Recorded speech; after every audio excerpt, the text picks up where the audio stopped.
Sunny to partly cloudy on Friday, headed up to a high of 86. Then a chance for showers and storms on your Saturday, a high of 81. More scattered showers and storms Sunday into the upper 70s. And that's your latest Chicago weather update. Right now it's 64. Dive deeper into the heart of the news and stories at WCPT 820 and across the Midwest by checking out our website, heartlandsignal.com. It's the coverage I can count on every time. For the latest news updates, in-depth analysis, compelling stories, comprehensive election coverage, live streams, and thought-provoking opinions, head to heartlandsignal.com. When I need to know, they're there. They keep me informed and updated wherever I am. Stay informed with WCPT 820, your go-to source for where facts matter.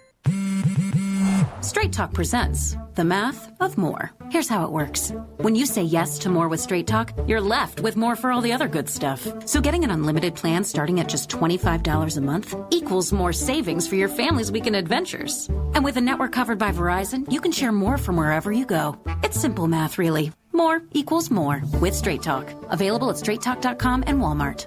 Taxes and fees apply. The $25 plan requires a compatible unlocked device and a new line of service. Additional terms apply. This is WCPT 820, where facts matter. Welcome to Choose Views with Richard Chew. Get ready to dive into a world of insightful conversations and thought-provoking discussions. As progressives, our job is to have an all-inclusive, full-on assault with all of our players. A show that focuses on moving our political, social, economic, gender, and cultural conversation forward. And all of our players means all of our players. It's Choose Views. And now, here's your host, Richard Chew. Good Thursday morning, progressives. Chins up, shoulders back. It is time to fight. No questions about it. Welcome to the September 18th, 2025 edition of Choose Views, 773-763-9278. Find my show on Facebook Live, TuneIn Radio, TuneIn Radio, Heartland Signal, and YouTube.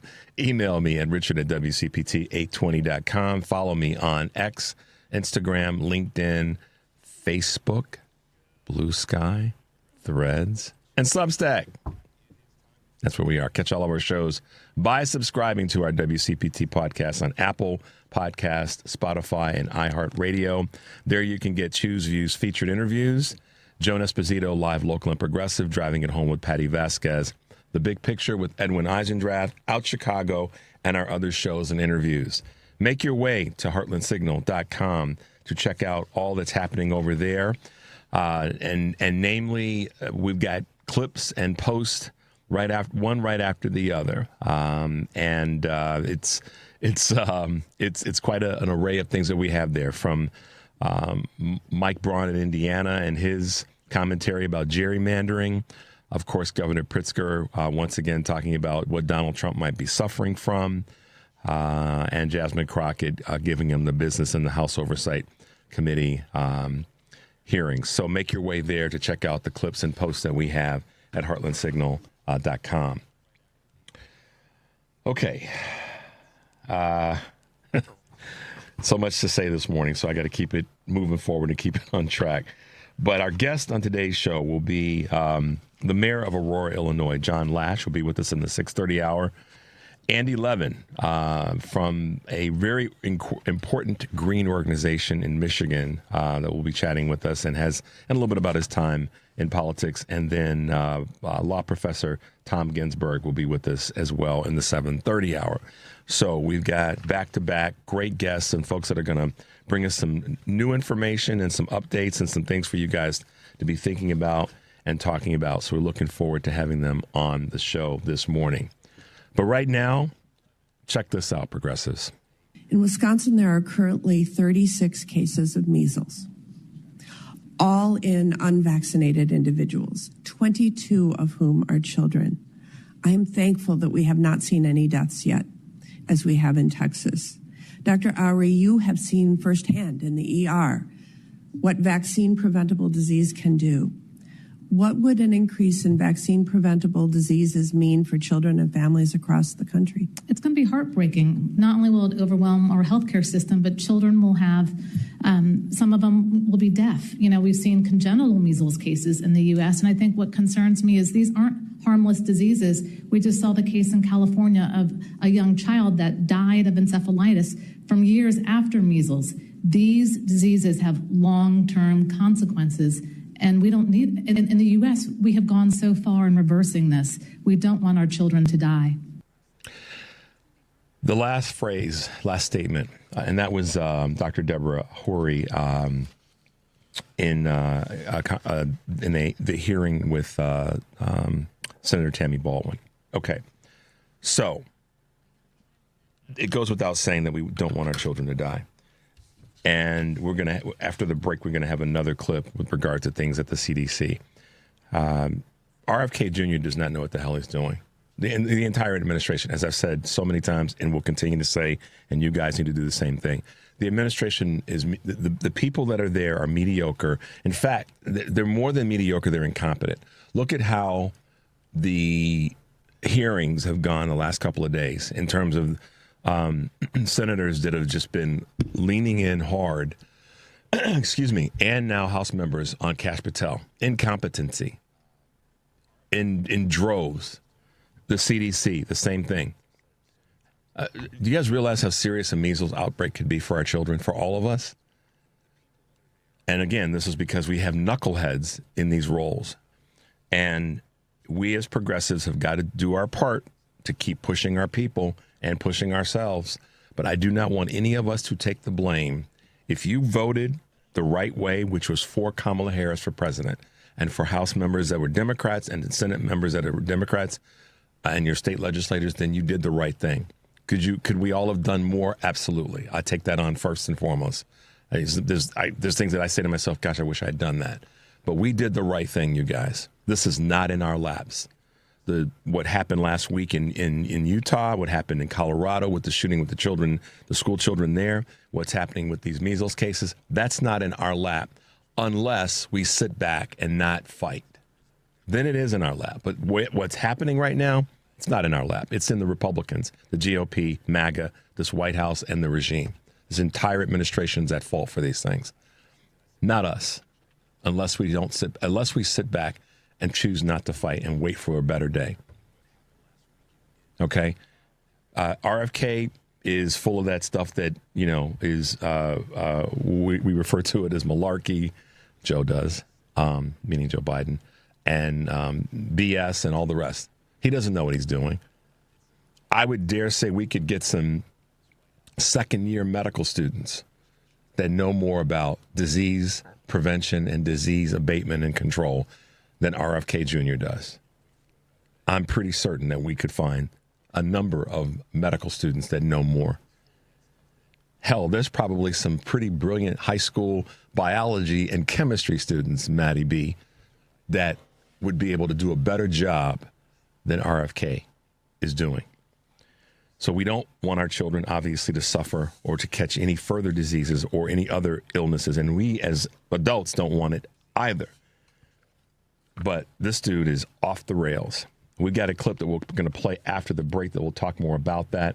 But what I will say is, and I said this before, with the gutting of the CDC and other health-related agencies, whatever age you are, wherever you are in the age window, young, medium, and older, all of us need to do a few things. Get in and see your doctor. I'm asking everybody to do that quick, fast. Get in and see your doctor. I'm not trying to be throwing out fear or anything like that. I'm not doing that at all. I'm just saying, let's be smart. Get in and see your doctor. We know that in certain parts of the country, we're going to be in a cold and flu season. In other parts, not as much, but still, we want to be mindful of where we are during different times of the year. So everybody, please make an appointment and get in and see your doctor, your primary care, and I pray that you have one. But get in and see a doctor. Just get checked out. Second, not in terms of importance, but another item that I talked about before, if you have medications that you are prescribed and that you take, get them in and get them refilled. If you're coming up on a refill, get in and do that. Okay. And if there's someone in your family that needs to be cared for or that has any medical concerns or conditions, encourage them to get in and see their doctor to the best of your ability. Whether they have a systemic concern or something that's ambulatory, make sure that folks are getting in to see the doctor. My concern is that the next phase of this sort of tear down the CDC will be to start to affect hospitals and medical groups. And I would rather you get in and see your people now than waiting until we get to a potentially more critical situation. Check and make sure that all your medical information is in order and intact. I think that's important that we do right now because, Dr. Horry was talking about measles, but I'm talking about the bigger medical concerns that I just want to make sure that we are out in front of as best we possibly can. When we come back, we're going to talk about a couple of other current events. We've got a clip that we're going to get to with regard to the CDC. And then we'll talk about a couple of things that developed overnight. 773-763-9278 is our number. Credo mobile phone and text line. You're listening to Choose Views on WCPT AM 820 in Chicago and WARR in Warren County, North Carolina. I'm Richard Chu. We'll be right back.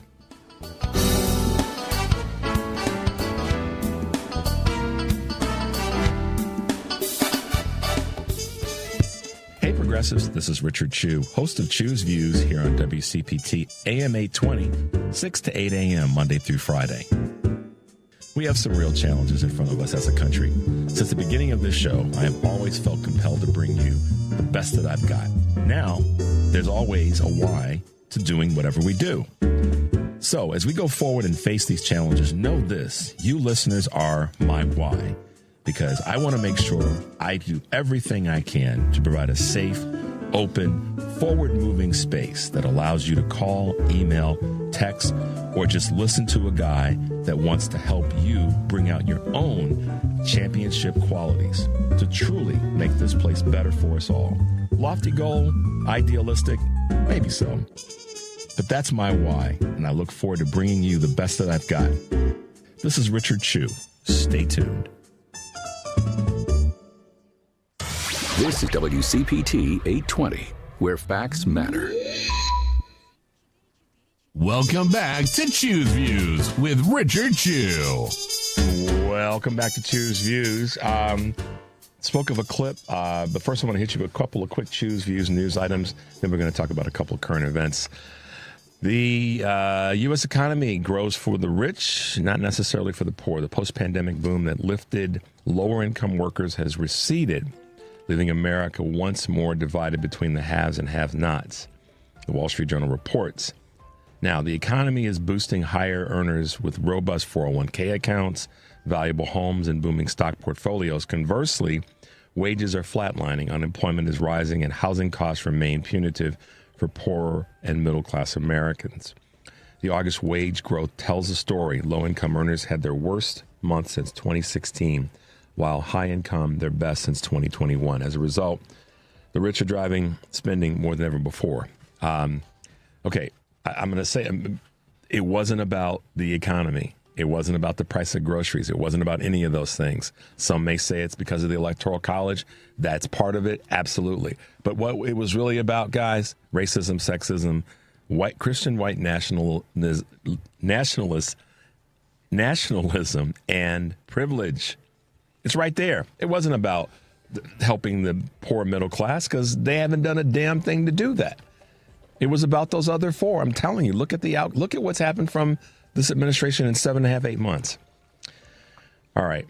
Ivy League schools to fund trades. Pressure on elite U.S. universities to invest in vocational training as part of the deals to restore frozen federal funding could result in a, quote, windfall for trade schools. According to Bloomberg, already Brown University has pledged $50 million to job training programs in Rhode Island over the next decade. Harvard has signaled in settlement talks that it's ready to spend as much as $500 million. While some experts question this potential redistribution of wealth, others see it as a corrective that can help align higher education with today's labor market. I've been saying that for the longest time. Not everybody needs to go to a 4-year college. It might be better off in trade schools, junior colleges, and skills-based education rather than the lofty 4-year degree. And that's bearing itself out. Dems need to take advantage of that.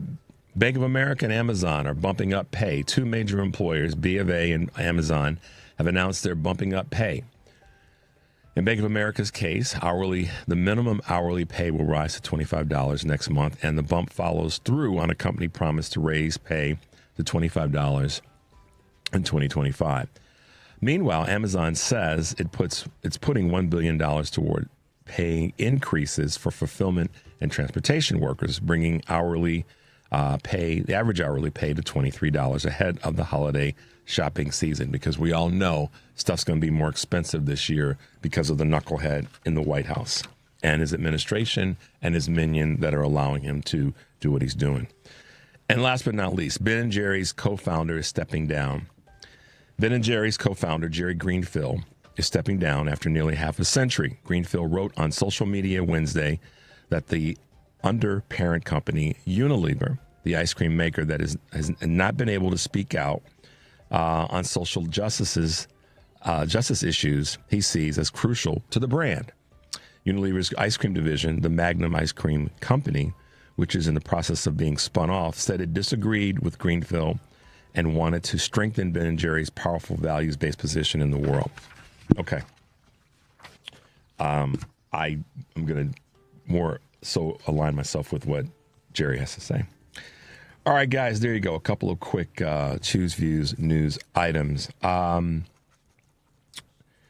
was talking about the CDC and health for all of us prior to the break, and I want to briefly go in the direction of talking about that again. When we have a clip that speaks to the to some of the things that really happened there. But before we hit that clip, I do want to mention this. We know that the Fed cut rates by 1/4 point, and that's a slight signal that there will be more to come. They voted 11-1 yesterday to cut the target range of federal funds rate to 4% from 4.25%. After having held steady for a good part of this year. So we'll see where that's headed throughout the rest of this year. All right. Maddie, can we hit him with that quick clip of Susan Myers? The events leading to my dismissal began weeks before August 25th. On August 2nd, I learned from media reports that experts serving as liaison representatives to the Advisory Committee on Immunization Practices, the ACIP, including those from major medical societies, had been removed from its working groups. The following week, I heard concerns that the ACIP might alter childhood vaccine schedule at its September meeting, potentially without credible supporting data. On August 8th, a gunman, driven by vaccine distrust, fired 180 rounds into CDC headquarters in Atlanta, killing Officer David Rose. In the days after the attack, I focused on security, staff, and ensuring the CDC could continue its mission. On August 19th, I received a directive from the Secretary's office that I now required prior approval from my political staff for CDC policy and personnel decisions. On August 21st, I was told to return to Washington from Atlanta immediately, which would have meant missing Officer Rose's memorial, something I was not willing to do. When I did return, I was concerned about my ability to continue to lead the CDC while preserving evidence-based decision-making. Commitments I had made to this committee during my confirmation hearing. On the morning of August 25th, Secretary Kennedy demanded two things of me that were inconsistent with my oath of office and the ethics required of a public official. He directed me to commit in advance to approving every ACIP recommendation, regardless of the scientific evidence. He also directed me to dismiss career officials responsible for vaccine policy without cause. He said if I was unwilling to do both, I should resign. I responded that I could not pre-approve recommendations without reviewing the evidence, and I had no basis to fire scientific experts. He told me he had already spoken with the White House several times about having me removed. So, guys, there you have it. It's not about having qualified people in these roles, and the clip goes on a little bit longer. It's not about having qualified people in these roles. Dr. Rory and Susan Benares both are career professionals in this space. She said she would not breach her code of ethics, but yet they wanted to force her to not attend the funeral of the services for someone that died saving lives. They don't give a damn about saving lives and protecting people, or those that do. They don't. And the White House, Donald Trump, Miller, all of them, they're incompetent in their actions. They're incompetent fools. They just are. So I got a text from someone this morning that said, stop blaming us. Stop blaming the vote. I'm not blaming. I'm saying if we sit back, we are to blame. If we sit back, we are to blame. It's like saying the front door is open and you accidentally left the front door open. And then people start rummaging through your house and taking stuff. Accidents happen, and I'm not trying to minimize it, but please, people, use your brain. Accidents happen. How many times have we forgotten to close the garage door or left the door unlocked, Matt? It's happened. Screen door is open. But that doesn't mean you once you recognize it, you sit back and let folks just rummage through your house. You shut them out. You push them out. You fight back. That's what I'm saying. So nobody get it twisted. I'm not blaming Democrats unless we sit back and take it. Then we are to blame. This is the kind of stuff that when I speak about how this is in the laps of Republicans, and top to bottom. And let me explain to you why. Because some of the commentary from the article that I read on Susan Benares and what led to her firing is that you've got Roger Marshall, who's a Republican from Oklahoma, that's saying that it's, the CDC is at blame for children dying. No, it's not. Rand Paul, same thing. This is not. They're not. The CDC is not to blame. This is when it rolls back uphill. The administration, the previous administration, was at fault for the majority of the deaths during COVID. If you remember, he lied. He was caught on recording with Bob Woodward, where he said, this is dangerous. We know this is bad. I'm paraphrasing. But he lied. And Woodward sat on it, frankly, to get his book out. Incompetent, mediocre fools. All right. If you guys want those clips, we can get them to you. Just send me an email. A little bit of a shift. And that's to, we could say the elephant in the room or the news story of the day, and that happened overnight with Jimmy Kimmel. And the way in which this situation is just, once again, crazy it happened. I'm pausing a lot this morning because my better angels are telling me to not use the words, Matt, that are kind of circling around in my brain. But, if you've looked at what Jimmy Kimmel said, we all know that this situation went sideways and his show's been removed for whatever period of time, if not permanently, because of a request from the White House and a request indirectly from the FCC chair. We all know the language that we can use to describe what's happening. Okay? But I want to remind you guys of something. The hypocrisy. Matt and I were talking about this before we came on the air. Jimmy Kimmel makes a joke, makes a comment that's not really, first of all, it was pretty damn accurate. Let's start there. Secondly, Brian Kilmeade wants to euthanize people. It says it live during a conversation about people's life. And as I said on Monday, it's beyond just firing him. Fox should be out of business for continuing to let him be on the air. Let's remember, that's the company that was fined over $750 million for lying. Brian Kilmeade doesn't get to apologize for saying we should kill people. He needs to be gone. And just so understand the territory. We know where we are. This is what we're dealing with. This is where we are. And I'll say this before we go to break.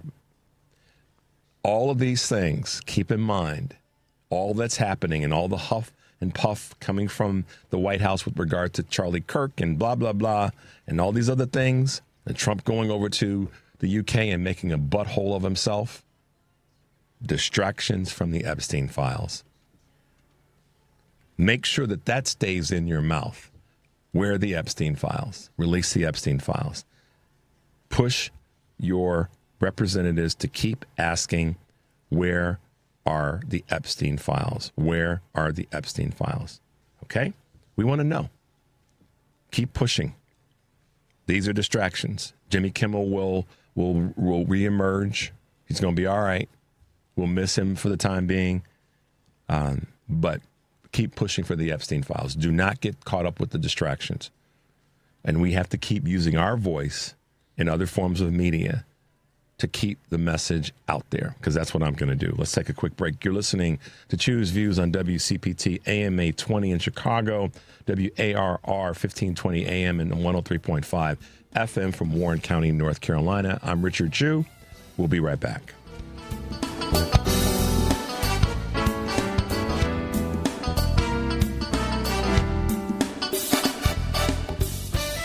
This is a WCPT Veteran Minute. In the midst of World War II, the 200 and 515th Coast Artillery Companies from New Mexico stood resolute against overwhelming odds.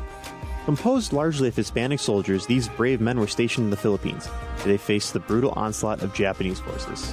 Despite their lack of supplies, American and Filipino forces managed to fight the Japanese for 3 months. However, this was not a victory for the American and Filipino forces. As the American Army surrendered in Bataan, the U.S. and Filipino prisoners of war were forced into the infamous Bataan Death March.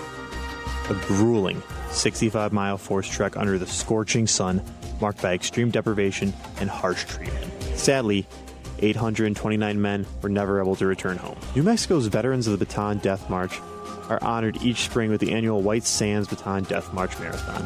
People from all around the world join together in the desert at the White Sands to participate in the anniversary of one of the most tragic casualties of World War II. This has been a WCPT Veteran Minute. You're listening to WCPT 820. Here's the latest Chicago weather update. From the Weatherology Weather Center, I'm meteorologist Michael Caro.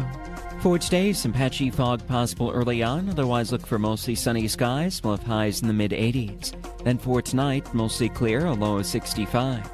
Sunny to partly cloudy on Friday, headed up to a high of 86. Then a chance for showers and storms on your Saturday, a high of 81. More scattered showers and storms Sunday into the upper 70s. And that's your latest Chicago weather update. Right now it's 66. You're listening to WCPT 820, because facts matter.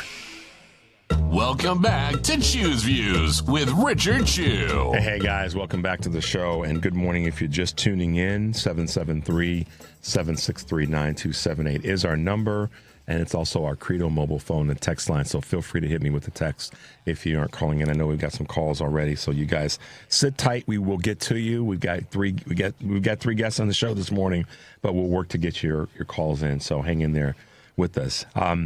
Local leadership. Powerful. We have lots of folks in the Chicago metropolitan area, the state, the surrounding counties, as well as the state of Illinois. And I say this many times: our bench is extremely strong here on a local level, state level, and our bench on a federal level is strong. But right here in good old Aurora, Illinois, we've got a wonderful mayor that's been getting the work done. And looking forward to having him with us. He's the 60th mayor of Aurora, former East Aurora School Board member and former naval intelligence analyst. Good morning, Mayor John Laesch of Aurora, Illinois. How are you today? Doing good. Good morning. How are you doing? I'm doing good. It's a nice Thursday morning. We've had we can't complain right now to be in that middle September and have the wonderful weather that we've had in the Chicago metropolitan area, suburbs, and kind of the upper Midwest. So I can't be doing too bad when we've got that going on. Totally. It's definitely it's warm, beautiful outside, and I hope actually, for climate reasons, it does cool down soon. Yeah, we know we got to have the balance. That's always important. Excuse me. Mayor, thanks for being with us, and I will start off by saying thank you for a couple things you've done recently and a couple of stands that you've taken recently, but I want to kind of get with you right out of the gate to tell us a little bit of your story and a little bit of your background as you've made it sort of through the ranks and through all the different machinations to become the 60th mayor of the city of Aurora, Illinois. Well, first, I'm not originally from Aurora. I was actually born and raised on the mission field in West Africa, moved here amidst a military coup in 1986 into the Fox Valley area, served in the Middle East doing intelligence work from 96 to 99, graduated from Illinois State University, and moved back to my hometown to run for U.S. Congress back when the Iraq War started. But now, I've served on the East Aurora School Board, City Council, and now mayor of the second largest city in the state of Illinois and most diverse city in the state of Illinois. It's amazing how Aurora has grown and really become a powerhouse here in Illinois and certainly for the country. Your parents were, if I have this correct, your parents were missionaries. Is that correct? Or Yeah, that's correct. Okay. My father worked for Lutheran Bible translators here in Aurora, and on a mission field in West Africa, he was translating the Bible into the Grebo language. Wow, that's fascinating, and so many people who have been missionaries have really been leaders to help the voiceless be heard, and so kudos to your father for that work. So, Mayor Laesch, you're the mayor of this great suburban city of Chicago, and one that's growing and has so many wonderful things happening. What have been, because you've got a lot of projects going on right now, but what have been some of your, I guess you'd say, biggest challenges of recent as mayor in this last, certainly this year? What have been some of the things that you know that you've got to deal with and how you're kind of navigating through those challenges? Sure. So first, I'm newly elected mayor. I was sworn in May of 2025, and before that I served on the Aurora City Council as an alderman at large. But when I took over, probably the biggest challenge is the city's got about a $35 million shortfall in the general fund.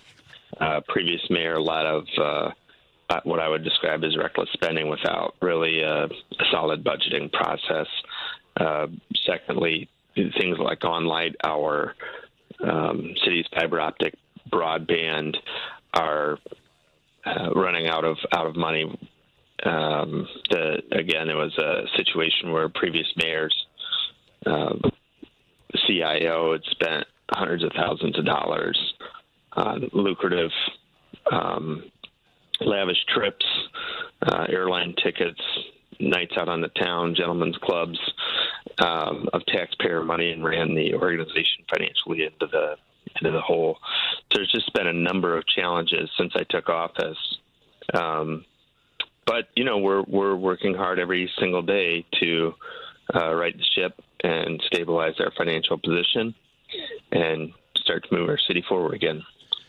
Being one of the more diverse communities in the state, and of course, if it's diverse in Illinois, it's going to rank highly in diversity in the country. What would you say, and how has that diversity contributed to the success of the city? Well, we have a vibrant arts, culture, and theater downtown area. And I would say that it's very reflective of the city. There's certainly room for improvement. We'll be changing up some of the boards to ensure that a lot of the arts and entertainment is more inclusive of voices of our community. We have a heavy Latino population, so one thing we're seeing right now is a decline in the local economy with fewer people going out to spend money because of the heavy presence of ICE. So that's another challenge that we're seeing, and I think that's probably happening across the United States. But it's part of who we are, and making sure that we are looking out for each other is something that the community is doing, extending Know Your Rights information, but also you see a lot of other families shopping for their relatives who can't go out on the town. Wow, that's you're right. It's something that's been around. It's impacting so many different communities. Excuse me. I was out in California a couple of weeks ago visiting a friend of mine, and he took me around the area that he lives, and he said, Richard, prior to he went back in increments. He said, I'll go back to the beginning of April, and he said, and he went back to the beginning of the year, and then he went back to prior to the election last year, and he talked about the areas that workers were, and how he said, Richard, I'm not exaggerating, on any given day there'd be 500-600 people working in this particular area where he took me to. He said, look, how many people are here now? And it was there was nobody there, Mayor Laesch, and this was in Southern California. And he took me to another area, a residential construction area. He said the development of the homes in this area was just booming, going. And he said, look, what do you see now? And nobody was there. And he said these were people who weren't all just immigrant workers, if you will. These are people who were citizens that were just afraid that they would get caught up in this process. So you're absolutely correct in that that distraction, that fear is impacting so many economies throughout the country, and obviously right there in Aurora. So I appreciate you leaning into that. How are you navigating through some of that, though? What are you and your team looking at as ways to try to affect that? Well, two things. One, we brought back the Fiestas Patrias parade, and this was happening about the time that Chicago was being threatened with the National Guard. So it was a time when a lot of Fiestas Patrias events were being canceled, but we want to make sure that people had the right to come out and celebrate, and that was not being suppressed. We were not actively telling people that we could keep them safe, but we also wanted to make sure to celebrate this holiday that recognizes the many members of the Latino community in the city of Aurora. So it was the parade, the event, and when we raised the Mexican flag on the day of Fiestas Patrias on Tuesday. So it's important, I think, at these times to continue to show who we are as a city, a very diverse city. And, our state senator, her name is Rita Villa, actually in West Chicago, neighboring West Chicago. She also serves the city of Aurora, chased ICE down when they were in a neighborhood in West Chicago. I saw that video, man. That's So, you want her. I'm sorry, Mayor, but that's the kind of person you want on your team when it comes to defending darn near anything. I was like, okay, I got to find out who this person is. Good Lord. Yeah. She's she's running for comptroller, so people can vote for her anywhere in the state of Illinois. Yeah, well, I may have to get your help in having her on our show, just so I can give her flowers for that. She just skipped down this. It was pretty cool. Guys, if you guys haven't seen it, you should check it out. So let's talk a little bit about not so much staff, but just some of the things that you're looking to do. You brought on the first ever sustainability director. Talk about why you did it, why, and then what's the importance of it. Sure. Well, I'm a union carpenter and a green builder. very, very concerned about the climate crisis. It's a big issue. You mentioned the abnormally warm temperatures for the fall. We're only going to see more of that. Aurora also experienced some violent storms that took us several weeks to clean up. As a microburst happened in August. So, the evidence of climate change is real, and we need to address it. We saw a release of federal money and state money through the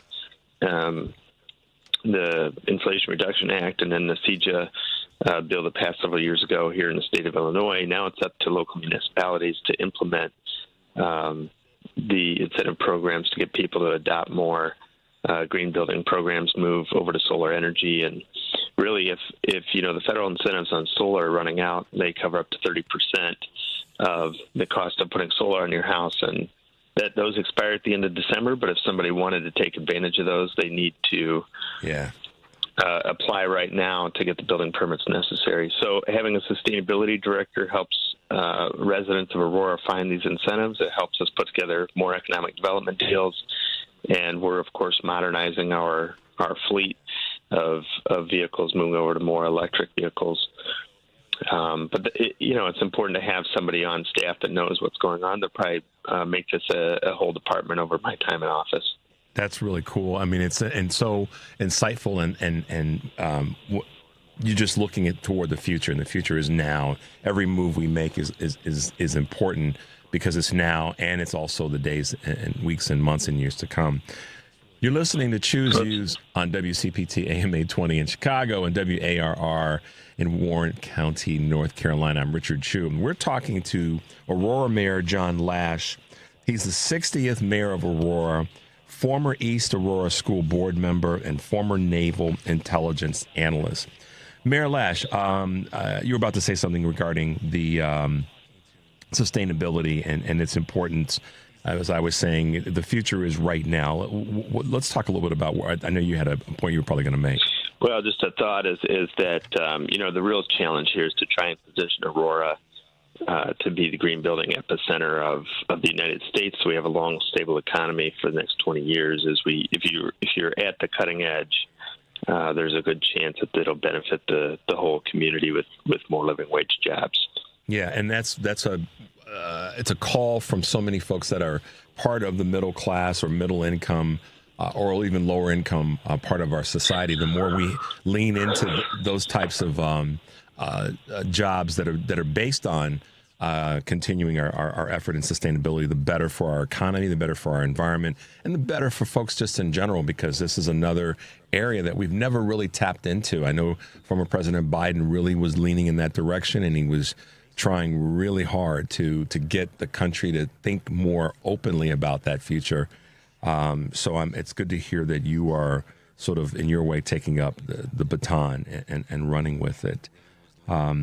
You've also been one that's been a huge advocate in terms of living wages for district employees, and really pushing for some things that a lot of people want to see and hear: gender neutral bathrooms when requested by students, and a push for more electric buses, and talk a little bit about this idle free zone in front of schools that you want to that you've been a big advocate for. Well, these are all things that we pushed for when I was on the East Aurora School Board. That was from 2015 to 2019.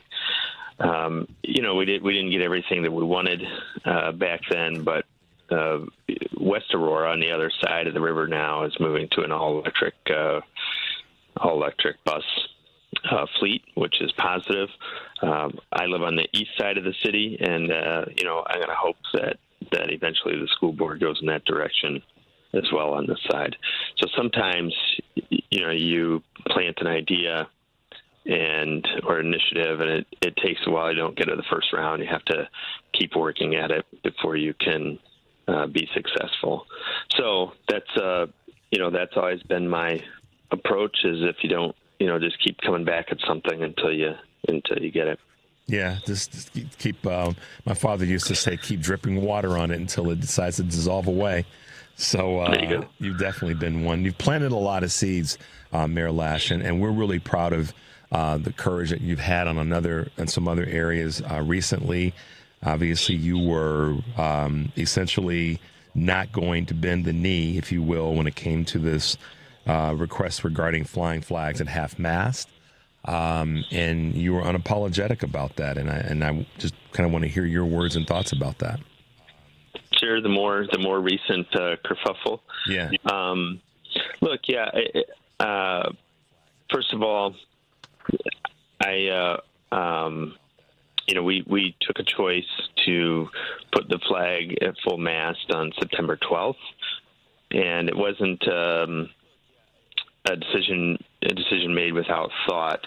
I feel like, first of all, it's tragic what happened to Charlie Kirk, and I can't imagine what it's like for his family. But at the same time, I think there needs to be a standard of when we lower the flag, and there's just been a number of other tragedies that have been missed. And I think that when we lower the flag for a political provocateur, that it somewhat diminishes the value of that action.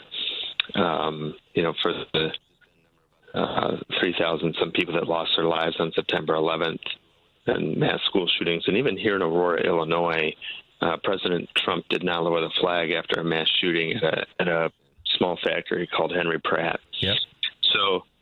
So I think that you need to pick and choose and have a level of consistency on things like lowering the flags. We also try and have consistent policies on street renamings and make sure that we're not just renaming a street for anybody for political reasons, but that the person has truly made some significant contributions to the community instead of just being someone who's politically connected to an administration in an arbitrary way. So, it's adding consistency to this discussion. Now, I didn't know Charlie Kirk prior to this decision, but certainly I've heard a lot since then. And, there's people that question whether you did the right thing or the wrong thing.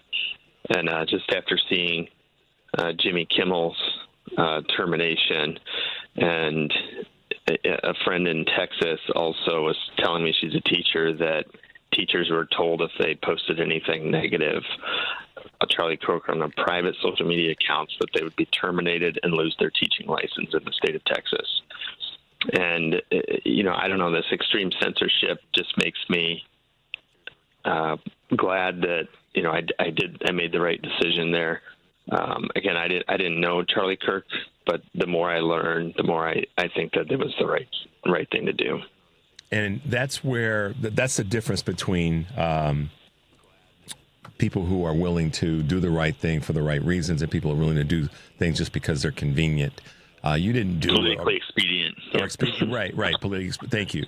Your pushback wasn't to gain any sort of favor. It was because it's the right thing to do. And when you illustrate the folks that that have been directly impacted by just speaking their voices, that's exactly right. Censorship is if it's going to be used, it shouldn't be used at all. But if it's going to be used, then let's balance it out.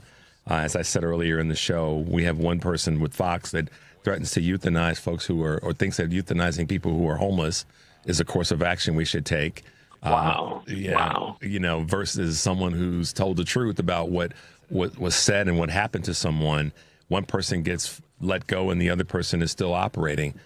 So we know where we are. And Mayor Laesch, I appreciate you standing on business and not bending the knee in these areas, because that's the kind of leadership that people are asking for. And candidly, unapologetically, you like we are progressive liberal Democrats. We don't apologize for that. We don't make rationalizations for it, because your ideas, sustainability in your community, that's a good idea.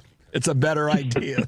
I say this often, Mayor Laesch. You, me, and eight other people are walking down Main Street in Aurora, or any street in America, and the other 8 could be totally non-believers in climate change and where we are. But the one thing that's for sure is that 10 of us are breathing the same air at the same time, and dealing with the same true statement at the same time.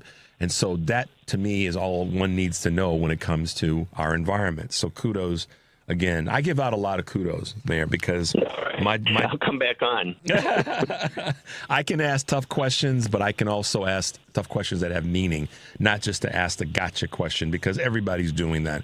I want you to feel like there's people that have your back, whether we are in your community that can vote for you or not. But understand that ideas like sustainability, ideas like better transportation, ideas like protecting our children in schools, building an economy that's good for all, those are things that we have to all get behind and continue to support you. Are you excited? Are you feeling overwhelmed? I know it's been a short period of time, but how are you feeling, as the new mayor of the fastest growing city in Illinois? Well, it's overwhelming is the word you used that probably comes closest to it. Certainly, look, I mean, I talked about the financial crisis, but literally on day one, I learned of being sworn in. I learned that the city IT department was about $6 million over budget. There was, on day two, a $500,000 payment that wasn't budgeted that I learned about, but had been promised to VNA, a healthcare clinic. And really the surprises, I guess, keep coming. There's no doubt about it. And, the more I told you we had storms. We had a large fire that displaced 130 some people the other day. So it also seems to be that it's just going to be constant crisis after crisis that we're navigating. But hopefully things smooth out. We are putting the people in place for a strategic agenda to try and improve and create more of a living wage economy. And by year two, I hope to be well underway in pursuing that agenda. We also want to see I don't know if you know this, just talking about climate a little bit, the Germans have figured out how to make a house that doesn't use a conventional heating or cooling system. It's called a passive house. So we're going to be looking to advance our energy codes and try and bring, more companies here that have the building components, the window components and door components for the passive house. And I think when people start to see energy savings, they'll start to talk about it, especially as ComEd raised rates 25% this year in Illinois, and they're looking at raising them another 10% next year. Yeah. Mayor Laesch, the one thing I will say as we wrap up, a couple things. You've got a number of strong other elected officials in the area and the region, whether it be the county folks, the mayors of other cities that are progressives, and our governor and our state officials. So keep leaning on and leaning into them and requesting that they participate in for the success of Aurora, because as a team, we get so much done, and our team is really strong. We do have a strong bench, and it's great to have you as a mayor of one of our great cities in Illinois.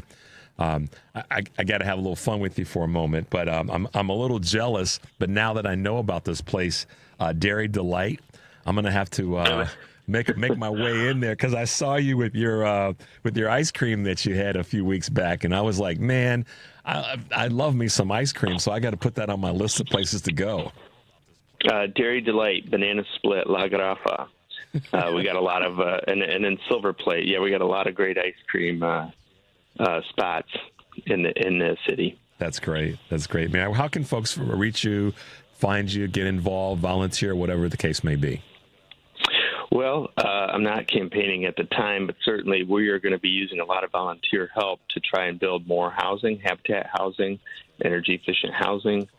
They can go to the city's website. We'll be putting up a volunteer link shortly. We need something like this to more engage the community and help bring the community together. Fantastic. So we'd love to have you back. Maybe we can get with you again in a few weeks as we get into the fourth quarter of the year and talk about some of your end-of-year plans and things that will be going on in Aurora. But thank you, Mayor Laesch, for being with us, and thanks for being on Choose Views this morning. Thanks for having me. Appreciate it. Absolutely. Have a great day. We'll talk to you. All right. Bye-bye. There you go, guys. Mayor John Laesch of our great city of Aurora, Illinois, one of the fastest growing cities in the state, if not in the country. It's great to have him mayor on, and we'll have him back again to talk about things that he's been doing this fall and as we get into the latter part of the year. The number is 773-763-9278. You're listening to Choose Views on WCPT, AM 820 in Chicago at 1520 AM and 103.5 FM from Warren County, North Carolina. I'm Richard Chu, and we will be right back.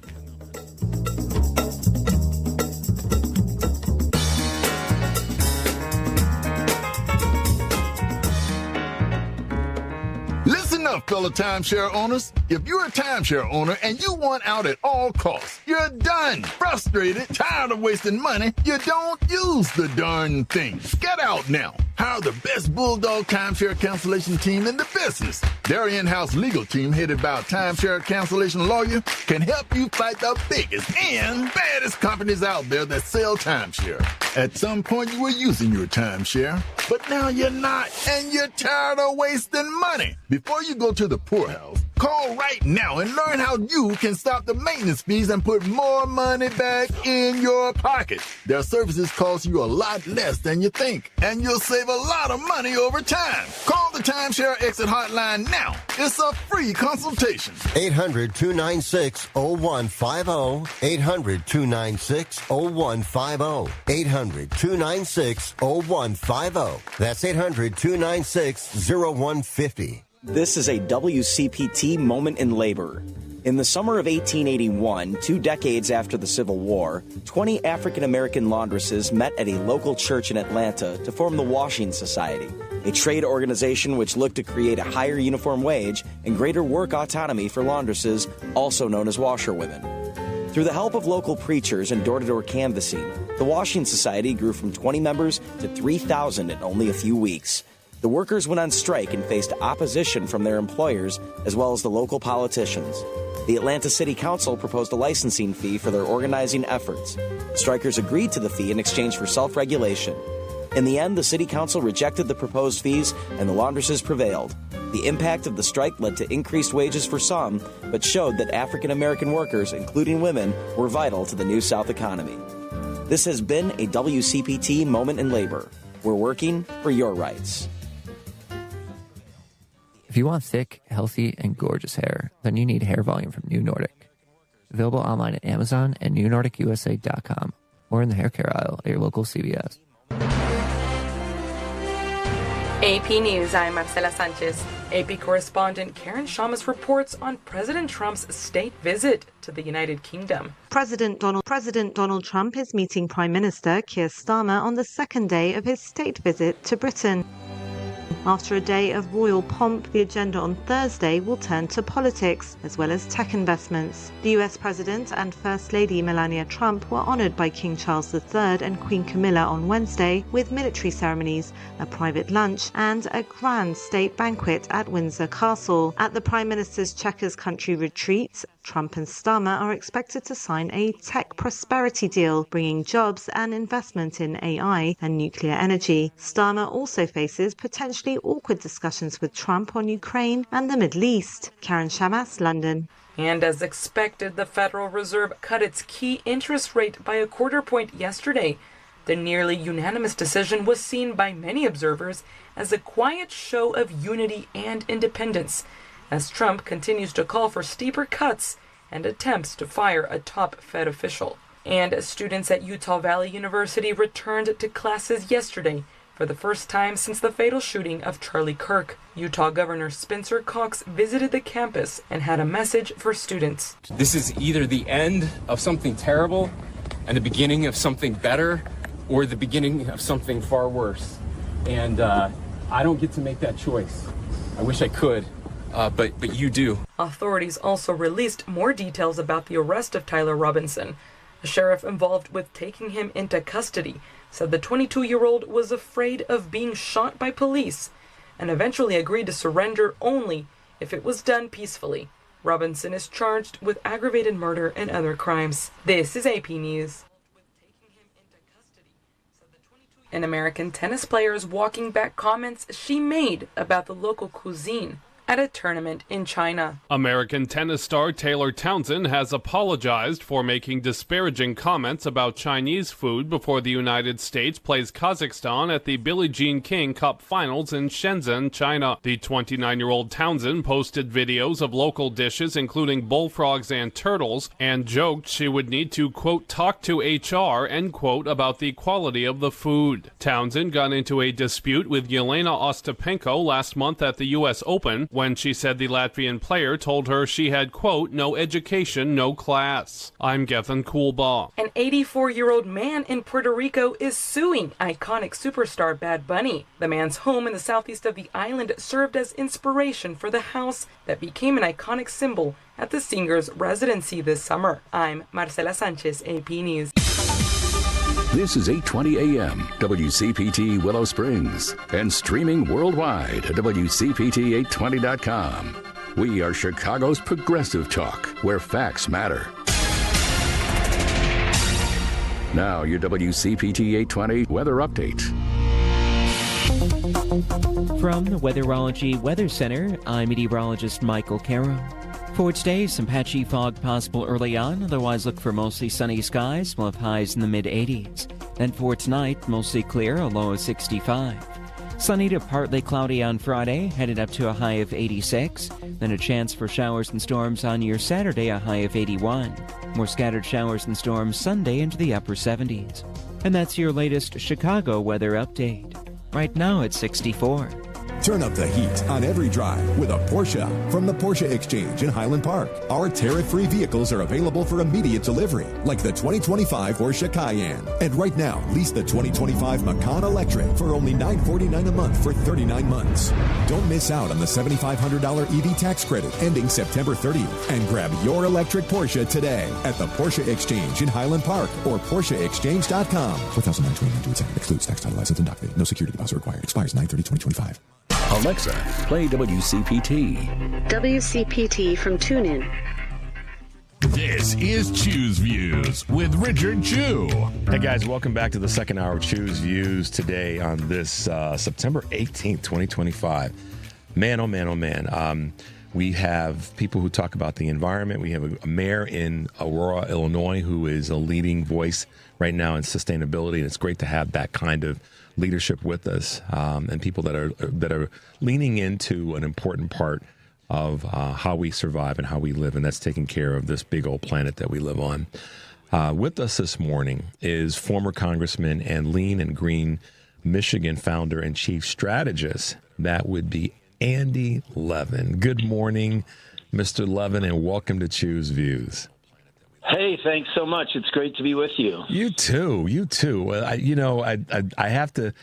be remiss if I didn't speak to the legendary sort of lineage that you are a part of as the son of Sander Levin and nephew of great congressional leader Carl Levin, and all the work that they did, and you yourself as someone that has been a great political leader that's made a decision to kind of make sure, as I said in the intro, that we take care of our environment, that we take care of this big old planet that we live on, with the Lean and Green Machine organization that you're one of the founders of and the chief strategist. Talk a little bit about that, if you will. Well, thanks so much. First, my dad turned 94 last week, so that's Sandy Levin. Wow. And I do, say people, this is not really known, probably even among your listeners, but Sandy, my dad, served 36 years in the House. Yep. And rising to be the chair and ranking member at different times of the Ways and Means Committee. And Carl served 36 years in the Senate, our longest-serving senator. And at times, he was chair of Armed Services when Dad was chair of Ways and Means. Ways and Means. But, these two Jewish boys from Detroit, grandsons of immigrants, they served 32 years together. That's by far the longest service of any set of siblings in the 236 years of the U.S. Congress. Way more than the three Kennedy brothers, anybody. Yep. And it's just, it's an American story, man. Their grandma came over here from Eastern Europe with nothing when she was 15, speaking no English. and, you know, married another immigrant in the Detroit area and opened the first general store in the little country town of Birmingham, Michigan, which is now like a Tony suburb, you know. So this is, and they both cared a lot about the environment. I mean, we're Great Lakes people, right? And we care about our water and our air and our lands. But Lean and Green Michigan, I mean, this is something that I created. I have been running what was called the Department of Energy, Labor, and Economic Growth at the end of the Granholm administration. Jennifer Granholm, our recent Secretary of Energy, was, of course, Michigan's governor for 8 years. So we passed something called a PACE statute, Property Assessed Clean Energy. I didn't even know much about it when we passed it. But then when I left the government, I thought I had to focus on climate change. And I thought, what can I do? And it didn't seem like this new kind of financing was going to amount to anything unless somebody did something entrepreneurial about it. So I created Lean and Green Michigan, and I had a few ideas about how it needed to happen. That Michigan, you know, it's a very purple state, right? So there's some Democratic areas, but most of our 83 counties are run by only Republicans. So you needed to do something pro-environment that somehow they would want to do. Yeah. So how could I do that? So I made it so that they didn't have to pay anything. There's no taxpayer money in it. That we ran an open market, a total free open market, and this is about businesses and nonprofits doing clean energy makeovers of their buildings or building new buildings very efficiently. So, yeah, the word green is in there, but the word lean is in there. The idea is just, hey, this is a pro-business play that anybody who owns an office building, a hotel, a warehouse, a factory, any kind of building like that, or a church or a synagogue or a mosque or a YMCA, a nonprofit building, anybody who wants to reduce their energy costs, reduce their water bills, or if they want to make their own energy, because this is America, we can do our own thing, right, and produce your own renewable energy on site through solar or geothermal, that the county, the local government should join this program, and that way their businesses would, be able to take advantage of this. And, I went around the state to many counties that don't have a single Democrat, and they voted generally unanimously or with one, no vote or something to join the program. Today, 61 local governments covering 81% of Michiganders are in our program, and we've done about $300 million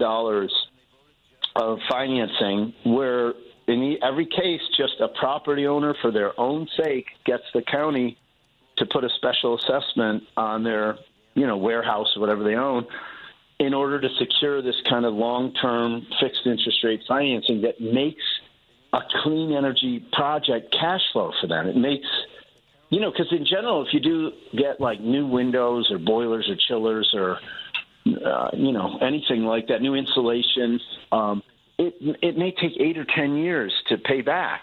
And American businesses don't do stuff like that, right? They want an immediate ROI, 18-month ROI, Yep. So they just do LED lights and nothing else. Well, the planet's frying, and we can't do that. We have to fix up our buildings. So this makes it work financially for them. And, man, it's all private capital. I mean, it really is, in a way, a program that can move forward in these times. I mean, Donald Trump never heard of PACE financing. He knows nothing about it, and it's about state and local governments doing something. So, think about it. Everybody don't despair. Do what you can do, keep moving forward. And this is the kind of thing that where you can, cut a building's energy use 35% or put EV chargers and solar panels and geothermal onto a building, and everybody benefits. And, the climate benefits are obvious, but, the building owner comes out on top. And so that's the kind of thing where we can keep doing regardless of the terrible leadership at the federal level right now. I've said so many times, and Andy, thanks for that description and explanation. I've said so many times that what's happening locally is we're no longer in the comfort zone, if you will, of that's a federal thing. We don't need to worry about that. Our state's fine, our region's fine, our county's fine. We no longer have that luxury because what happens on a national level impacts us, in some cases, very directly on a local level or on a state level, and vice versa. The impact of good state legislation, good local county legislation and projects and programs affects the region, it affects the state, and, God willing, it affects the nation. And that's why this program and what you're doing with Lean and Green Michigan is so incredibly important. Because we know that on a local level, if we can get folks to say, yeah, this is something that I want to be a part of, that kind of has a little bit of a domino effect with other counties around any particular state. And Michigan is one of them. I mean, Mayor Johnson here in Chicago talks about the amount of fresh water that we have direct access to, and no other place in the country has the proximity and the power that the Great Lakes states have. Michigan, Illinois, Indiana, Ohio, Western Pennsylvania, Wisconsin. I don't want to leave anybody out, but and even Minnesota. So it's great to see that a homegrown dude like yourself, with two legendary folks in your lineage, pops and your uncle, that this kind of leadership has passed its baton down to what you're doing and impacting lives. With PACE. It's so nice to hear that this is the type of program that our leadership is a part of. Are you getting any? Not are you getting? What type of conversations do you have with some of the unions and some of the organizations like that you may encounter with PACE? Well, in that regard, I got to tip my hat to IBW particularly. I mean, I worked at, I'm basically a union organizer. I'm a lawyer, but I started as an organizer with SEIU. I've worked for the UAW. I ran the field campaign for John Sweeney to take over the AFL-CIO in 1995, and then for 11 years I was the assistant director of organizing in the National AFL-CIO, working with all of our great unions.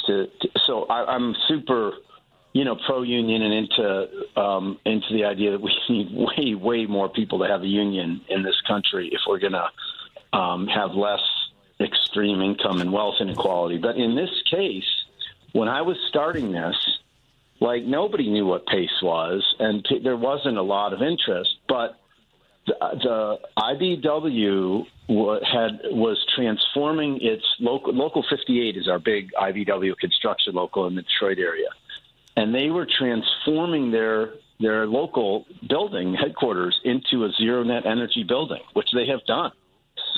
So they've really been forward thinking on this. And when I started PACE, their person who works on economic development and basically getting more work for their union contractors, right, so their members have more work. She said, "Hey, I see this. We see the value of this," and the business manager saw it, and so they partnered with us, and really helped us grow the thing. So from the beginning in Michigan, the labor movement has been part of this. And the thing is that this is private activity, right? This is not government funded. So prevailing wage and that stuff doesn't affect it. So you really have to work to get the jobs to be union, more. And so that's what we do. I mean, we talk to the local unions around here. When we can, a lot of times we're asked to match make, for the parties, they don't have somebody to, so we'll say, hey, use Ferndale Electric, use whatever, use one of these Motor City Electric, or whatever kind of contractor they need to try to have, as much of the work done union as possible. So it's an important part of it, because this creates, a bunch of jobs, mostly in construction. You can do with PACE, you can do a gut rehab, a retrofit, or you can use it for new construction as long as the building is going to be, more efficient. So if you're doing low flow, low flush, plumbing more than is required, you can finance the whole, plumbing thing. If you do super efficient lighting, whatever, windows, insulation, whatever it is, and obviously renewable stuff. So we really do a lot of matchmaking to try to get union contractors in the work. I mean, it's real bottom line stuff, Yeah. You're listening to Choose Views on WCPT AM 820 in Chicago and WARR 1520 AM and 103.5 FM from Warren County, North Carolina. We are talking to Andy Levin, who's a former congressman and Lean and Green Michigan founder and chief strategist. Let me ask you a little bit about, as I always say, the elephant in the room in terms of this federal administration and federal regime, specifically Trump and hostilities that he's had toward reducing climate change and, pulling us out of Paris agreements and all the other things that have just been not part of the reality of what we see is happening to our environment. How do you navigate those realities? Well, I mean, I'll tell you, I was a member of Congress in the 117th Congress. I was an officer of the Progressive Caucus. We fought super hard. You remember the bills we were fighting for were called Build Back Better. Yep. And there were a few senators, basically, and a few Democratic reps, but who really did not want to have robust climate change legislation, especially Joe Manchin, who's made a fortune in the oil industry. And I'm really proud that we held the line, and it was super important. And to watch that, significantly gutted with this Republican trifecta in Washington is very painful. It's very bad. I mean, our overheating of the climate is a pants on fire emergency. And the thing is, if you look at the history of American capitalism, right, the people who have become the names that we all know as a super, millionaires of their age made money when they figured out that we were going to have trains that ran across the country, that we were going to have oil, that we were going to have cotton gins, that we were, going to have each new technology, internal combustion engines and cars. And now we're at the precipice of a new technological revolution. And instead of doing that American thing and pushing into the future and being bold and risk-taking and moving forward, we've got a government that is pushing us backwards. So it's not only harming the planet terribly, but also it's harming our country's position in the world. So the idea that somehow electric vehicles are bad and, we're just ceding the ground to China, which is already ahead in EV technology. So it's stupid in every way, and it's a crisis for the planet. So what I'm doing, I'm doing a few things about it. One is just with Lean and Green Michigan, and by the way, this kind of PACE financing exists in Illinois, and it exists in about 40 states. There are really, operating effective programs in about 30, and then others are kind of under development. So I actually just came from Minneapolis, where we had a national meeting of PACE administrators and lenders. So this is something that we can do all over the country to keep moving forward on the state and local level. But I'm also working on other projects. For example, today I'm going up to Traverse City to one of the meetings of the school superintendents of Michigan. And I'm really working with school districts to adopt electric school buses. Now, this is something that has the benefits as a parent. I've got 4 kids, and they all went to public schools here, and they rode school buses. Right. And school buses are smelly. The fumes and the diesel fumes are like harmful to the driver and the kids and the parents, and they're super noisy. And we all know about discipline and hey, that driver's not going to hear what we're doing, even in the 3rd or 4th row. Well, an electric school bus not only does it help save the planet, but it's more healthful for everybody. And these buses are so quiet, you can read to the kids on the bus. And the driver literally knows what's going on because he can hear it all, or she can hear it all. So this is fantastic stuff. And the state of Michigan, when we had our trifecta government, we lost it after the 2024 election. But they appropriated $125 million to help school districts adopt electric buses, and there's still like $30 million left. They just put out a new RFP. So I'm going to try to help many more school districts get going with school bus electrification. I'm doing the same with universities and counties and cities with their what they call white fleets. Right. What about those signs what about the trucks that put up, the signs, merge, or, stop, all those signs? What about the trucks that go out and fix traffic lights? What about the parking enforcement cars? I mean, local governments and universities have tons of vehicles. And, snow plows in a big Midwestern snowstorm when it's 5 degrees and they have to go 12 straight hours. That's going to be the final frontier of electrification. But there's so many vehicles that can be effectively electrified now. So, I mean, there's a lot we can do despite Trump. I mean, Trump is horrifying, and what he's doing is terrible. But let's just I want to credit that the federal government matters. Ultimately, to tackle climate change, we need policy, right?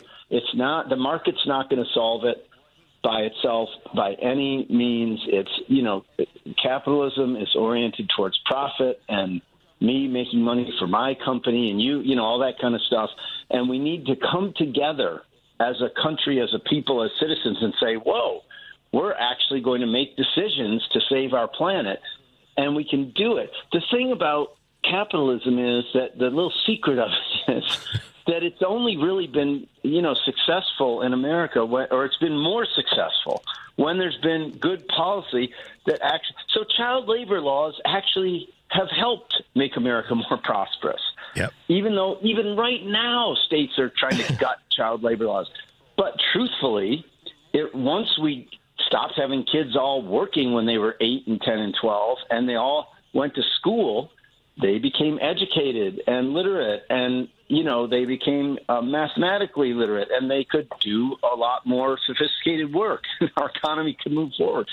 So it's actually very important, even for the kind of economy we have, to have really strong policy to lead the way, like building codes, right? Mm-hmm. Why does anybody build a house today that's not not energy self-sufficient? Yeah. But the builder community will resist that to the end. It's more expensive. I don't want to put that insulation on there. I don't want to have to put solar panels on houses. I don't want to put geothermal wells. Well, you know what? As soon as you make it a policy, they'll all make their money doing it. That's exactly right. So we need to come together and make sensible decisions to save our planet, and the people who make the money will be fine. They'll just make it in a way that's healthier for all of us. So that's what we got to do. Without a doubt. It's so great, Andy, to have you on the show this morning, and I appreciate the lesson that you just shared with us, and that economic breakdown. I so often talk about sometimes the things that seem to be hard to do when it comes to policy are actually the easiest thing to do, because it's not just what's going to happen today, but it's for the long haul. And you definitely have leaned into that. PACE is what a great concept, what a great way for not only the state of Michigan, but the region. And now to find out, and I wrote this down, that there are other states in the nation that have the ability to do their version of it. That's phenomenal to hear. So thanks for bringing that to our attention. How can folks find the work that you're doing and get involved, or be able to try to, build this energy, no pun intended, in other parts of the country? How can folks find you? Well, they can, if you just Google Lean and Green Michigan, you'll find us, and you can contact us. You can put inquiries. So any business or nonprofit in Michigan that, wants to do this kind of thing, or just if people are interested, they can find us there. And if people just write down the words property assessed clean energy, and if you just, put Minnesota property assessed clean energy, Illinois, wherever you are, Wisconsin. Wisconsin and Minnesota both have fantastic programs. Illinois kind of has one for Chicago and one for the rest of the state, as I understand it. They haven't been there as long, but they now have great administrators working to move the ball forward in those places. So you can, kind of put those, they have like different like titles, right? I made up this name, Lean and Green Michigan, but it's called different things, but it's about property assessed clean energy, and people can be in touch with us. And if people are in other places are listening, I'll put you in touch with the administrator in Florida or New Mexico. One of the cool things, too, is that this is super in red states as well as blue states. Texas is really big with PACE financing. Yeah. Florida has a significant program.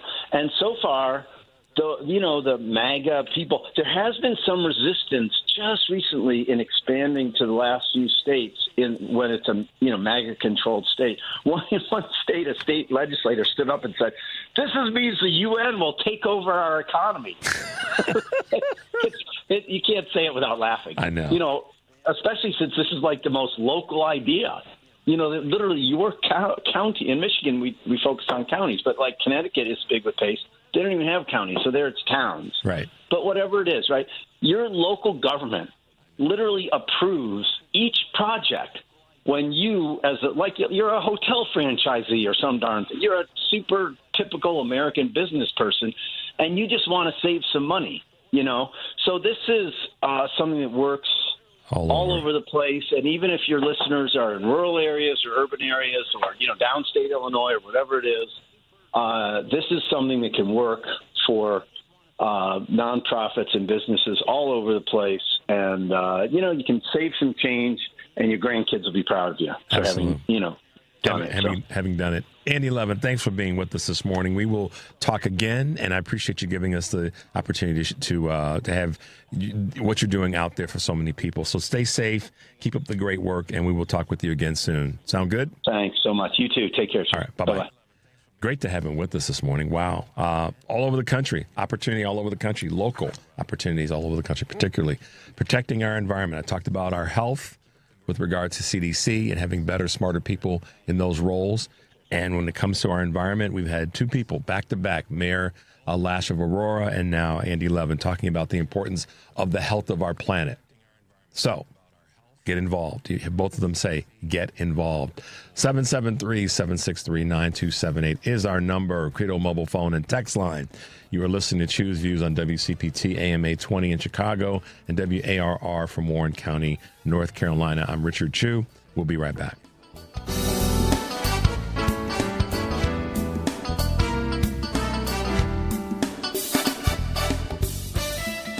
It's nice to know someone is on your side. Mark Drugs always has your back. No two dogs are the same. A dosage form or strength of medication that works for one dog may not work for another. A compounding pharmacy like Mark Drugs is here to help you with your pet's medication challenges. We'll be happy to help you when your pet is sick. After all, it can affect the whole family. That's why we give our four-legged patients customized medications to make it easier for them to take. For pet medication problems, first see your veterinarian. Then talk to your hometown independent compounding pharmacy, Mark Drugs. If you'd like to know more about the ways we can personalize medication for each individual patient, we'd be happy to help. We are a compounding pharmacy, which means we can prepare the medication prescribed in a strength and dosage form that meets the patient's needs. Ask us how our pharmacy can help. You have a choice when it comes to your health care, and a great choice is Mark Drugs in Roselle and Deerfield, where you get better health and care for you and your pets. Check out the Pet of the Month at markdrugs.com. This is a WCPT Veteran Minute. In the heart of World War II, while the skies rumbled with the roar of combat, a groundbreaking squad of pilots emerged from the segregated South, the Tuskegee Airmen. An elite group of African-American pilots defied the odds with their courage and skills. Trained at the Tuskegee Army Airfields in Alabama, they became the first black aviators in the U.S. military. Despite facing racism and skepticism, they soared through the skies with unmatched precision, escorting bombers and earning a distinguished reputation for their bravery. Their red-tailed P-51 Mustangs became a symbol of excellence and resilience, and in 2007, the Tuskegee Airmen were finally honored as they were awarded the Congressional Gold Medal. These aviators didn't just fight for victory in the air. They battled for equality on the ground, forever altering the landscape of the American military and inspiring generations to come. This has been a WCPT Veteran Minute.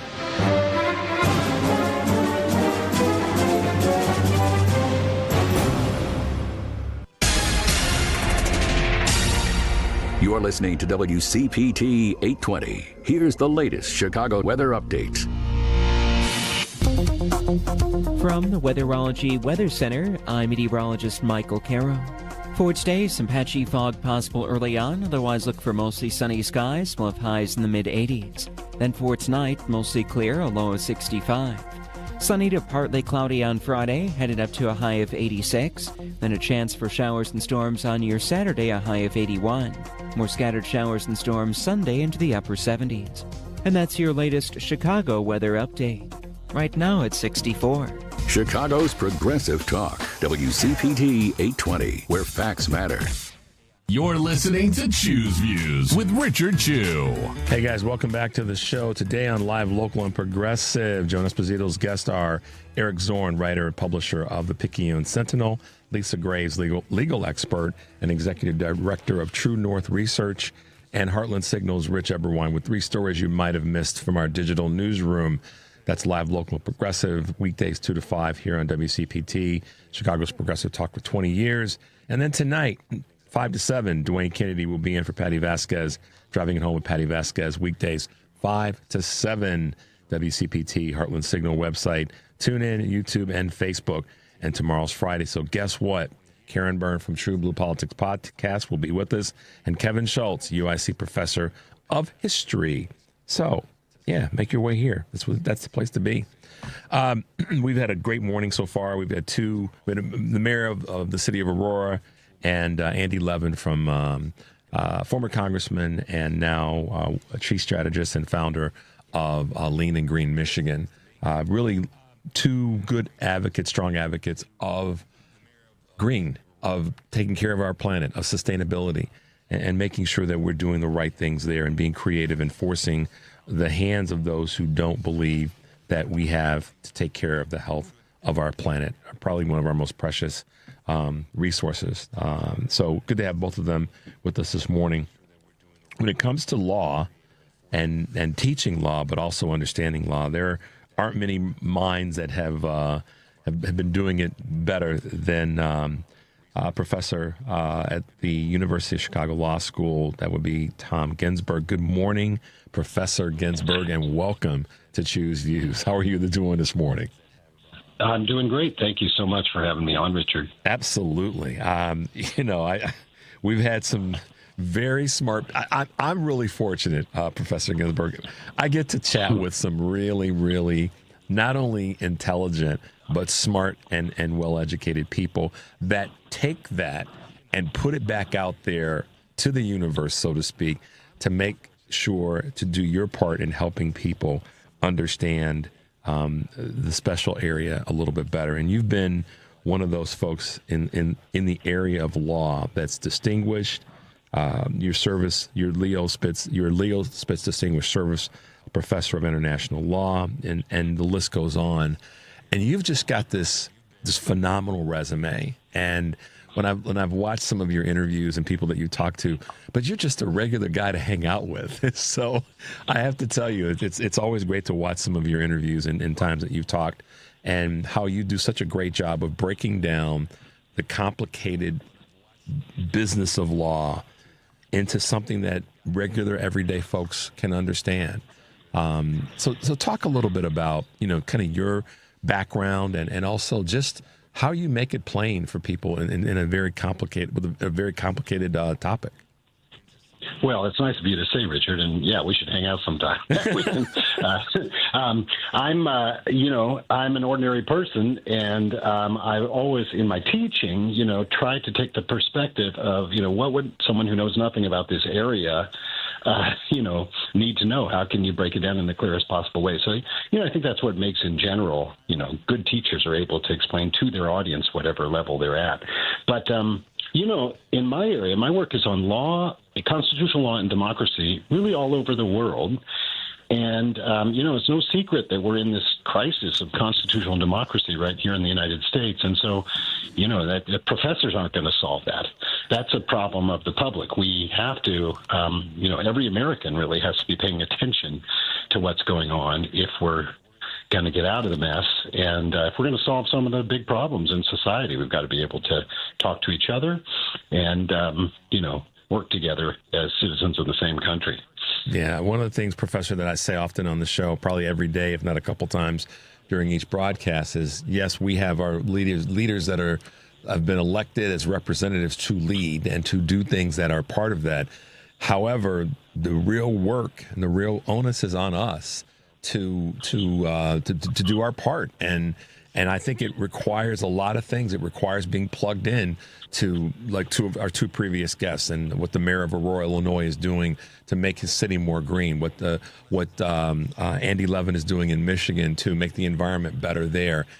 If we have to be we're the champions. We're the ones riding in on our own white horses when it comes to democracy. And, I appreciate the way that you put that. Yes, we have elected officials and policy is important, but we are the ones that get to champion that if we decide to sit up rather than to sit back.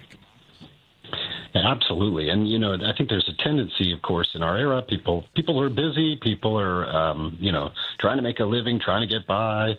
It's always tough to pay attention to the public officials. And to sort of keep your eye on our agents, really, the people who are running the country or the city for us.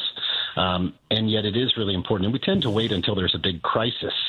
But many of the things that we're facing, and I know you just talked with the mayor of Aurora about the sort of green crisis, if I can call it.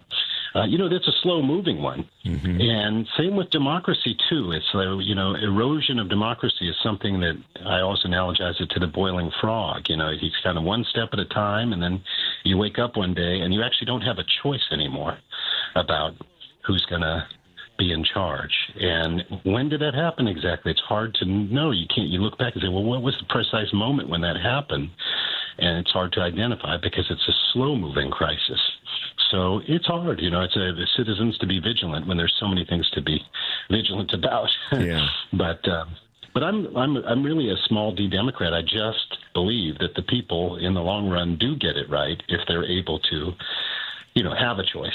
I think there's no other way to do it. We're not going to find some enlightened dictator who's going to do it for us. That's where the history is full of errors when people tried to do that kind of thing. So it really is on us, as you said. One of the things, Professor, that I sometimes will get criticized, and I say, I get it, is that I will, when you talk about small D democracy, and people will ask me, well, Richard, what's the voice of the Democratic Party? Who's the leader? Who's going to, and I've been saying for a long time, Professor, that's been part of how we've navigated for a while, where it's the person, male or female, that's going to, come to the top of the ticket and the top of this to lead us through. And I understand that. Believe me, as a guy that's been, that's understood the importance of having someone to follow or something to follow. But I think that the time that we're in right now, it's so important that everybody rides in on their own white horse. And I think the imagery and the effectiveness is stronger if we all rode in on our white horses to save democracy rather than there be a person. I know structurally that's how we've been because we've got a two-party system, et cetera, et cetera, et cetera. And rather than we at this, the things are different now. And that's why I've been such an advocate of everybody getting involved on a local level. Find the thing that's important to you and make sure that it stays whole and that you stand in the void to make sure that it is, whether it's the law, whether it's the environment, whether it's healthcare, the list goes on. Because even in that small thing that you might see as a small effort, boy, dominoes can do a lot of damage when they start to topple.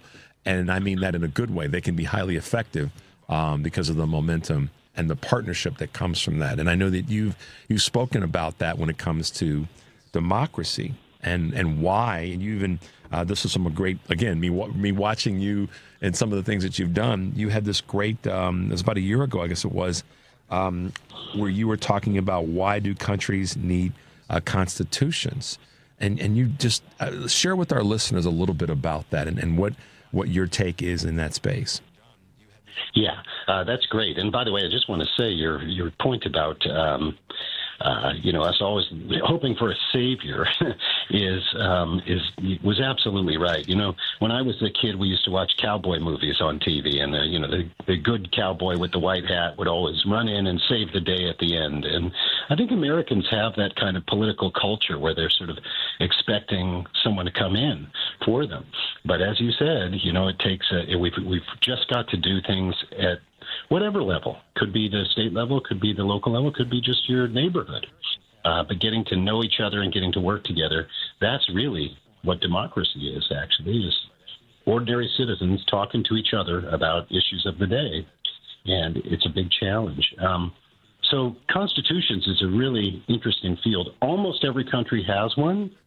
And, of course, they're supposed to provide this fundamental basis for politics, because we need to know even what are the offices that people are running for, how long are their terms going to be, how do you design a system of government so that we're not subject to despotism, so it isn't one-man rule. So it's really institutions rather than individuals that are governing us. And, the United States, of course, has a very old one. It's almost going to be 250 years old next year. I often say that, when we think about that, there aren't many other technologies from the 18th century that we're using. After all, we're talking on the radio. No one's riding around on horses, and yet our Constitution is an 18th century technology trying to solve 21st century problems. And there's been a lot of development in the field of how to write a Constitution, what's a good Constitution since then. So, if we were to start over, I think we would ideally be learning from what other countries have done, the institutions that they've developed to provide a stable basis for politics. There are a few countries, as I said, that don't have them. The United Kingdom doesn't have a single document. They have a whole bunch of laws and such. And I don't think that's a very good model. It sort of works for them, or it worked for them, because the United Kingdom, until very recently, was run by a small group of upper-class, white men who all went to the same schools. There's this very small group of people, and a set of arrangements with the monarch where, the monarch would sort of reign but not rule, you could say. The monarch was, had the authority but didn't really do anything, didn't have actual power. And that kind of arrangement works well for them. But it requires everyone to have the same set of understandings. Mm-hmm. A country like ours is so diverse, so many different kinds of people, so many different backgrounds. And in our case, we couldn't just govern ourselves with a set of, unwritten norms. We need structure. And, that's, for many would say that to be loyal to the Constitution is to be an American. It doesn't matter what country you're from. You come here, you can become American really quickly just by agreeing to this set of shared principles. So it's played a pretty important role. But at times it seems to be showing its age in terms of the actual governing system. No doubt about Sorry, there's no doubt about that. You're listening to Choose Views on WCPT AM 820 in Chicago and WARR in Warren County, North Carolina. I'm Richard Chu, and we are talking with Professor Tom Ginsburg, who is just has done so much. Democracies, international law, the conversations around the Constitution.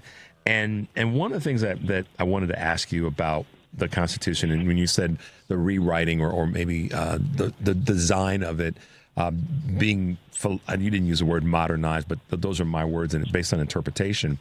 But one of the areas of the Constitution right now that is really being threatened, and there's you know where I'm going. There's one that needs to be completely overhauled, and there's one that's being threatened. What I believe needs to be overhauled is the Second Amendment, because to your point about antiquated mechanisms and tools and technologies, that's antiquated. Anybody in their right mind, and I'm not being biased, politically biased or socially biased, just in terms of what it says, is antiquated. It has some good pillars to it, but the guts need to be reworked.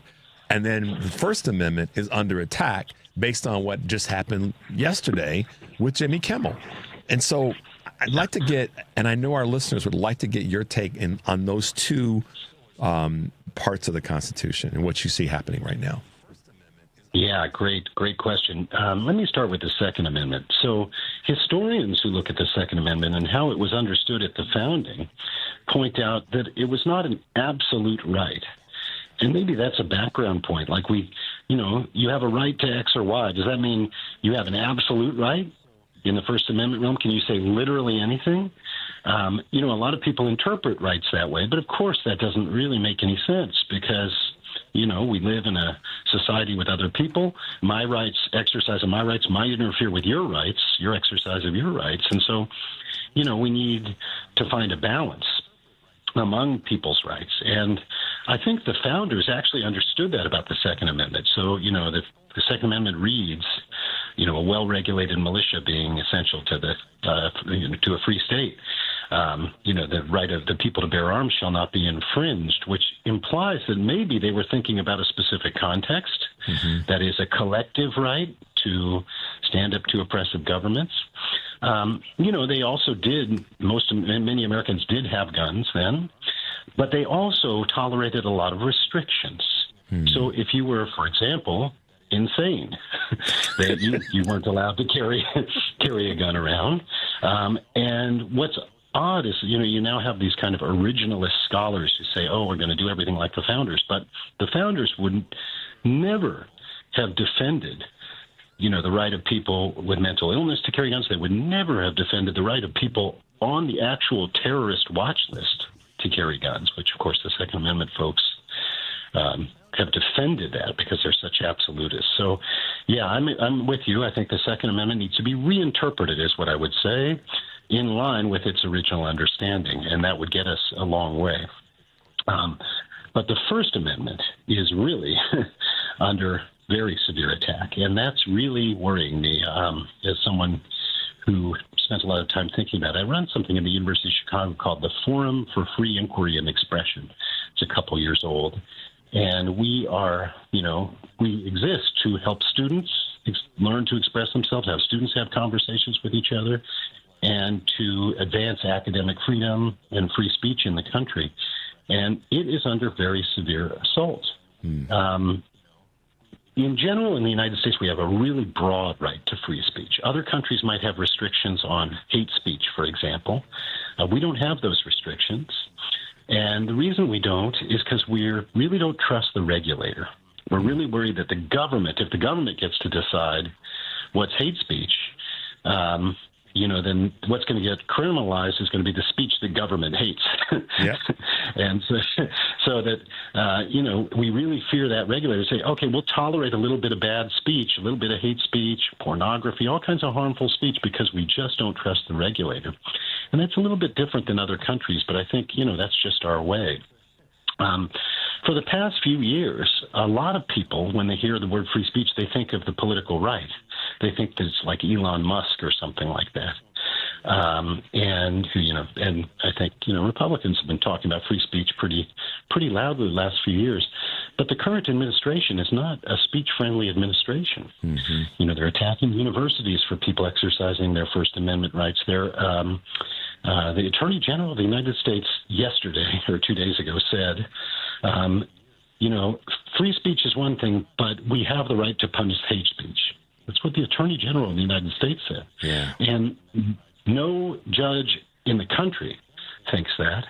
No First Amendment scholar in the country thinks that, and no American should think that because it's completely undermining the First Amendment. And I don't know where she went to law school, but that's... I love what Justice Sotomayor said. They missed some... She didn't show up for class or something because that... I'm paraphrasing what Madam Justice said, but yeah, Professor, it's a haunt. I don't get scared, but I am concerned, and I try to put some meat on the word concerned. I'm concerned about it from the perspective that you just mentioned, that hate speech will get to be defined by the government as to what hate speech is, and then the punishment that they could then try to levy is right in front of us. I mean, it's again your analogy of the slow boiling pot. it's slowly happening. And when it slowly happens, people don't necessarily pay attention to it because oftentimes our brains are wired to crisis to pay attention to the big thing, and we forget about and miss the small things. And that's unfortunately where we are. I saw something that you said recently. You were quoting or referencing back to something that Norm Eisen had posted on social media, and this is with respect to where we are with Trump and the rule of law. And he said it's like the fight of the century between Ali and Frazier, or the Thriller in Manila, or the Rumble in the Jungle. It's going to be a great heavyweight battle, and so those are Norm's words. But talk about that as you saw it and how that impacted you when you saw what he posted. Yeah, I mean, it's certainly, the administration obviously is also, assaulting the rule of law in the sense of, that we follow rules and procedures. And in this country, you can get away with a lot as if you're the government, as long as you follow the procedures, as long as you follow the rules as they're laid out in advance. And that's really important for a free society, because we all have the right to know what the rules we're going to be subject to are. And so, I think of the rule of law as like one of the great, achievements of civilization. But what we're seeing is the government sort of acting a bit, I'd say something like the art of the deal, if I can put it that way. For example, with law firms or universities, they issue an order that is obviously illegal. And yet the subject of the order is in a tough position, because if they want to fight it and go to court, that takes months and months or maybe years, and you might win at the end of the day. But in the meantime, your business is disrupted, or your university has got no money, or, your media license is revoked. And so using the sort of illegal action to threaten private actors it's extortionate in some sense. And of course, it undermines the rule of law. The rule of law assumes good faith action by government, and we're not seeing a lot of that. So that's a source of great concern. The other point I would say is, I sometimes say that democracy requires bureaucracy, which is kind of a funny thing to say, because a lot of people don't like bureaucracy. It's like an epithet. But, we all want to get our driver's license quickly. We all want the city administration to, give us our permit. And most importantly, we all want the votes counted properly according to the rules laid out in advance. You can't have democracy unless you have people following the rules and not the orders of someone in charge. And we're seeing that, I think, under threat. We're seeing a major attack on the civil service. The attack on Lisa Cook of the Fed is testing a really important case that's about 90 years old, which is, that even though the president is the executive, Congress can set up agencies, including the Fed, where the people in the agency get to serve for longer than the president, and they can't be fired by the president unless they do something wrong. And that's the basis of our administrative state. It's been under attack since the New Deal, and especially since Reagan came to power. But it's orthodox law that Lisa Cook can't be fired unless she commits something wrong related to her appointment. And so now we're seeing essentially an attempt to, and they might not be able to fire her. Who knows what the Supreme Court's going to do? But the intimidation and the bullying is there. And I really worry about that, because if the president of the United States can hire and fire everybody, there's 2 million American, civil servants in the federal government, and then start to fire all those people, we're in big trouble. And then start to affect what private businesses can do, i.e. Jimmy Kimmel. Professor, listen, I'm going to say this because we're coming to the end of the show, and I put my pen down. I say this often when I'm in class listening to someone that's just bringing us to knowledge. So here's 2 ways that you and I can hang out. One of them is we got to have you back on the show and talk more about this important part of where we are, because I think that the peeling back layers like you were doing is so important for our listeners. And I'd like to be able to have you back to talk more about where you are, what you were talking about, and some of the other things that are important. And the other one is, how can people find you And then how can I come take a class and just sit in a class and bring my notepad and my pen and listen, man? Good Lord, help us out understanding how I can come check you out and listen and take a free class. But how can people find you? Well, it's nice to say. I teach at the University of Chicago. You can find my email up there, and reach out to me. And come by and come this year. I'm teaching international law, which is a subject in great disarray, like many others. But I'm trying to do more in the public sphere in terms of YouTube type of stuff. I would say a great place to check out what's going on here at the university on the free expression issue is the YouTube feed of the Forum for Free Inquiry and Expression, because we have all kinds of shows, all kinds of events where we have two people talking and they disagree with each other, and they show that you can do that productively. And so that's what we're trying to do here and get our students to do and get the country to do. Absolutely. Professor Tom Ginsburg, thanks for being with us this morning, and I really appreciate you taking the time. Stay safe out there. Keep teaching us and helping us better understand this world that we're in and the laws that govern it. So be well. We'll talk soon. We'll get you back on, and you might see me pop my head up in one of your classes sooner than later. Thanks so much, Richard. Great to talk to you. You too. Have a good rest of the day. Bye-bye. All right, guys. Listen, what can I tell you? We just had three great voices on this morning, so I appreciate you guys. I know some of you had calls who wanted to get you on, but we weren't able to do that. Give us a holler tomorrow. I'm going to be taking calls from 6:30 to 7 for sure. I'll keep my commitment there. So whatever you wanted to talk about today, just make a note, put a sticky note on your phone, and or set the alarm on your phone, and we'll get you in tomorrow. Tonight, I will be on John Fugelsang's show, Tell Me Everything, at 8:20 Central Time. 9:20 Eastern. John and I will be chopping it up, so I'm looking forward to being with him this evening. As I always say at the end of every show, take a deep breath and make your life count. And one more thing, smile at a stranger today. We'll see you tomorrow.